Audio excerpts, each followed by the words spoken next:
It's only a game. Why you have to be mad? 何？お前はもう死んでいる。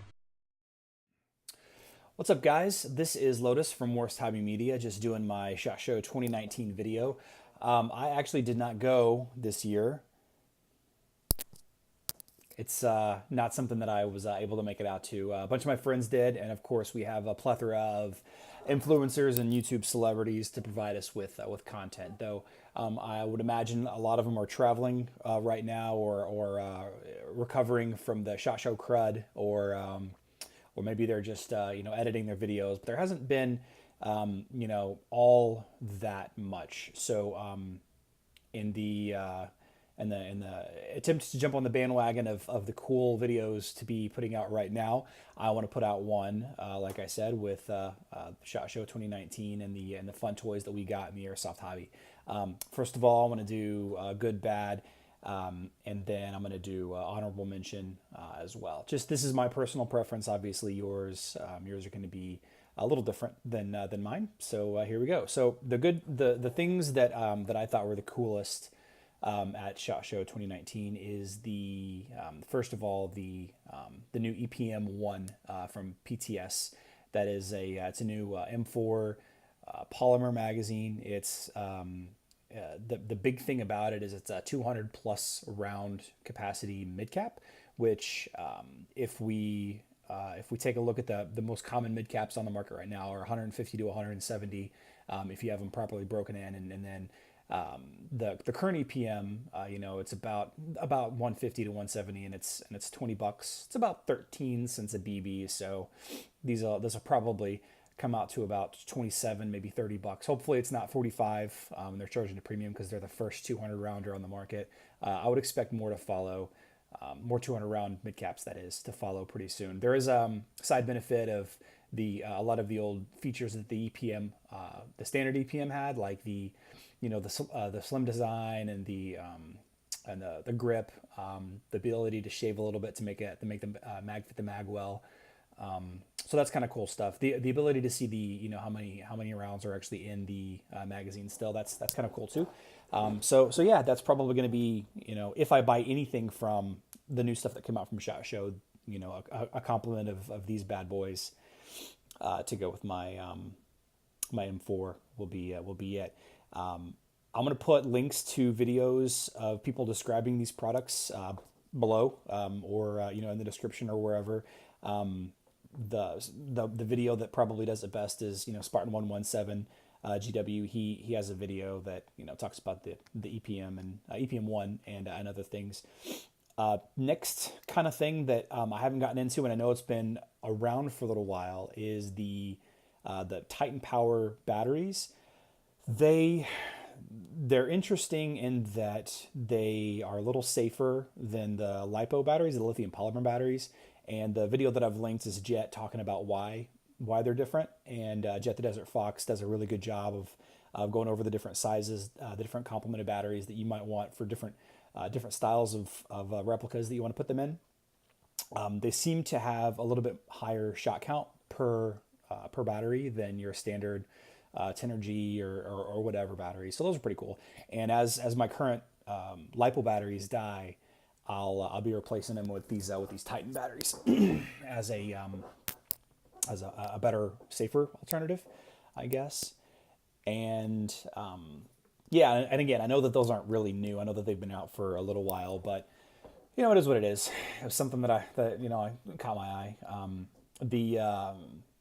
The third and final thing that I wanted to kind of talk about from SHOT Show is the new Mtek Flux helmet replica, also from PTS. I know that this is a PTS heavy video, whatever. They're not sponsoring me or anything.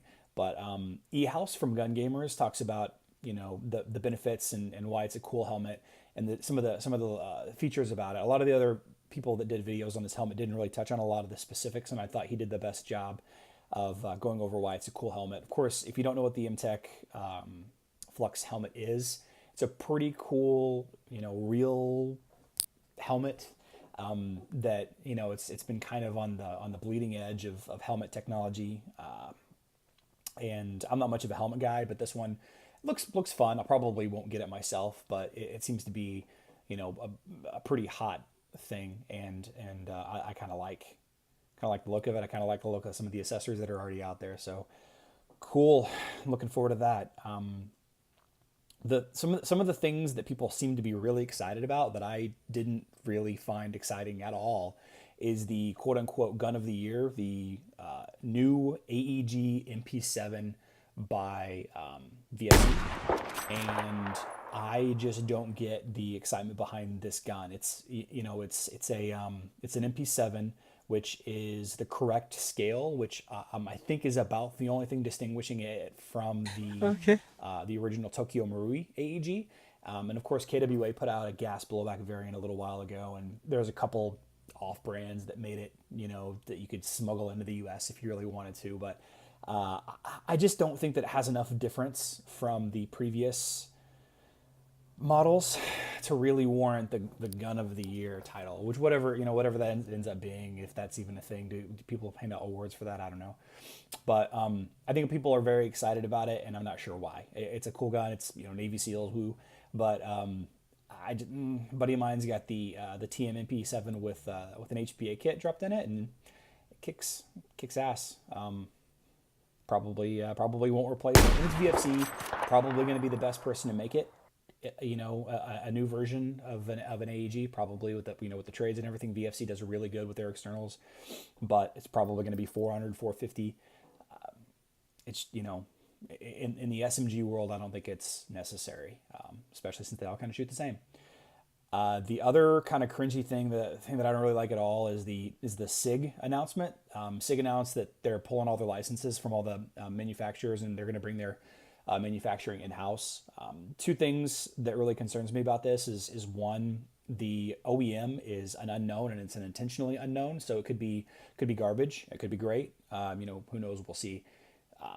Somebody out there has shot it, and soon I'm imagine there will be a video of a little bit more information on it. Hopefully it's not just a fluff piece like a lot of the YouTube videos are, but a lot of the people seem to be very excited about the $180 price point. Like it's exciting that it's almost $200 for a pistol that you might use once, maybe for a half mag throughout the day, maybe for a pistols only game or whatever. But $180, I thought 170-ish was ridiculous with the Elite Force Glocks, but I guess that's probably how things are going to go. A lot of the airsoft manufacturers, a lot of the real steel firearm manufacturers are going to be pulling their airsoft replicas in-house. Chris might have been the catalyst that kind of started all that last year, 2 years ago, whenever it was.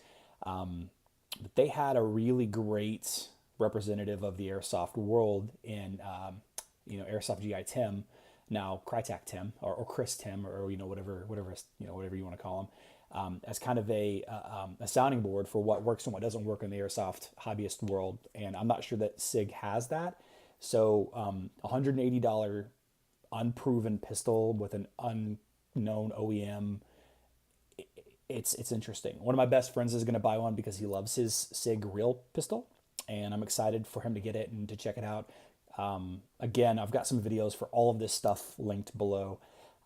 And then finally, the thing that I was looking for the most out of SHOT Show is the LBX stuff. Now, I'm a really big LBX fanboy. I love their stuff. However, the stuff that they had on display this year, or maybe I'm just not seeing the videos yet, but the stuff that has been in videos that have come out of SHOT Show so far is not something that really tickles my pickle. It's got some fun new Armistice stuff, a cool mini map panel that you can put another back panel on top of.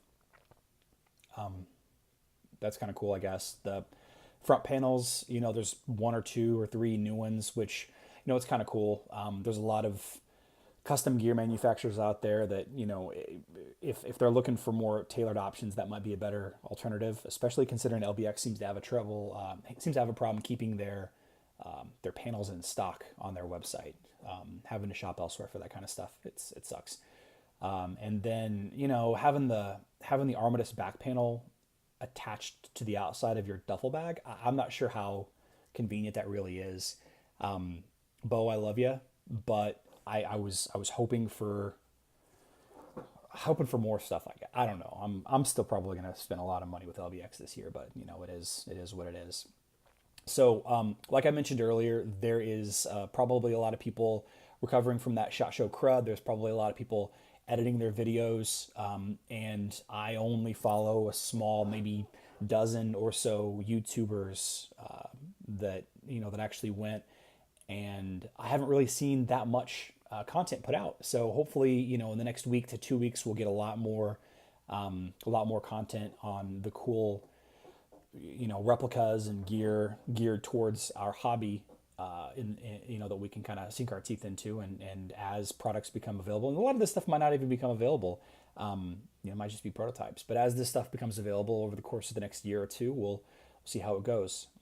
One final thing, the KWA QRF1, the new MP5 looking replica, I kind of thought that was pretty cool, but MP5s, MP7s, UMPs, I mean, they all basically do the same thing as an M4 or an AK or insert replica here. So unless you're trying to go for a specific impression, and I've done a lot of content on that kind of slant, unless you're trying to do a specific impression, I don't know that it's going to be for you. But for some reason, that guy just I really like it. I don't know. Hope it sees play.